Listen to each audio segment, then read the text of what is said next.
కోట్ల ఆంధ్రులు గర్వపడేలా రాజధాని అమరావతిని నిర్మిస్తున్నామని మంత్రులు తెలిపారు. ఐకానిక్ భవనాలు రైతుల త్యాగ ఫలానికి నిదర్శనమన్నారు.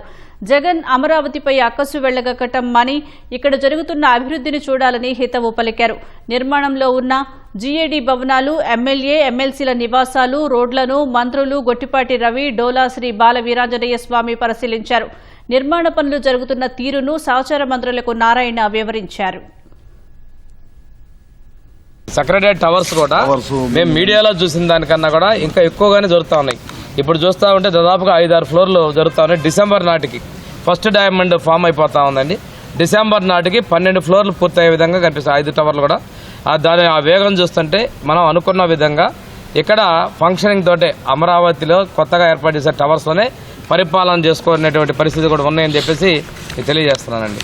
ఇవి వచ్చేటప్పుడు కూడా సీడ్ యాక్సెస్ రోడ్లో కూడా కొన్ని సమస్యలను కూడా ప్రభుత్వం అధిగమించి ముందుకు పోవడం చాలా సంతోషించదగిన విషయం. రేపు భవిష్యత్తులో జరుగుతున్నటువంటి రైల్వే స్టేషన్ కావచ్చు, ఇలాంటి ప్రాంతాలకి ఔటర్ రింగ్ రోడ్డు కూడా భూ సమీకరణ చేస్తూ ఉన్నారు. తొందరలో కూడా ఇది అయిపోయిన తర్వాత ఇంటర్నేషనల్ ఎయిర్పోర్ట్ మనం ఇందాక మేము మాట్లాడుతున్నాం రవి గారు, మేము అందరం కూడా శంషాబాద్ పెట్టినప్పుడు ఇది ఎందుకున్నారు, ఔటర్ రింగ్ రోడ్ ఎందుకని చెప్పేసి మాట్లాడుకున్న పరిస్థితుల్లో ఆ ప్రాంతాల్లో కూడా విపరీతమైన రద్దీ ఉండి రోడ్లు కూడా వైడనింగ్ చేసే పరిస్థితి వస్తుంది. తప్పనిసరిగా ఇది ఆంధ్రప్రదేశ్ ప్రజలకు ఒక గర్వకారణంగా, చారిత్రకంగా, ఒక హిస్టారికల్గా, ఒక ప్రైడ్గా మా అమరావతి రాజధానిని చెప్పుకునే విధంగా నిర్మాణం చేస్తున్నారు. దేశం ముఖ్యమంత్రి ఏదైతే అమరావతిని చూస్ చేశారో ఈ అమరావతి ఈ రోజున అమరావతి మహానగరంగా రూపుదిద్దుకుంది. తొందరలోనే అధికారులు, ప్రజాప్రతినిధులు కూడా ఇక్కడ నివాసాలు ఏర్పరచుకోబోతున్నందుకు చాలా సంతోషంగా ఉందండి. Thank you very much. First iconic towers ఏ విధంగా పనిజరుగుతుంది అనేది కూడా పరిశీలించడం జరిగింది. తర్వాత మన సెక్రటరియట్ టవర్స్ కానీ, దాంతోపాటు ఐఏఎస్లకు ఇచ్చిన అపార్ట్మెంట్ బిల్డింగ్స్ అన్నీ కూడా పరిశీలించడం జరిగింది. దాదాపు ఆనాడు 30,000 ఎకరాలు ముఖ్యమంత్రి గారి పిలుపు మీద 30,000 ఎకరాలు ఇవ్వడం జరిగింది. ఆ రోజు నారాయణ గారు వీళ్ళందరూ కూడా రైతుల్ని ఎడ్యుకేట్ చేసి ఏ విధంగా చేస్తామని చెప్పి ఎడ్యుకేట్ చేసి ముందుకు తీసుకురావటం, వాళ్ళ త్యాగ ఫలితం వల్ల వాళ్ళు ఇంత పెద్ద ఎత్తున మనం నిర్మాణం చేస్తున్నాం. తర్వాత వచ్చిన ప్రభుత్వం ఆ రోజు మేమందరం కూడా హైదరాబాద్లో జాయింట్ అసెంబ్లీలో ఉన్నప్పుడు రాజధాని అంటే 30,000 ఎకరాలు తగ్గకుండా తీసుకోమని ఆ రోజు జగన్మోహన్ రెడ్డి కూడా అసెంబ్లీలో చెప్పడం జరిగింది.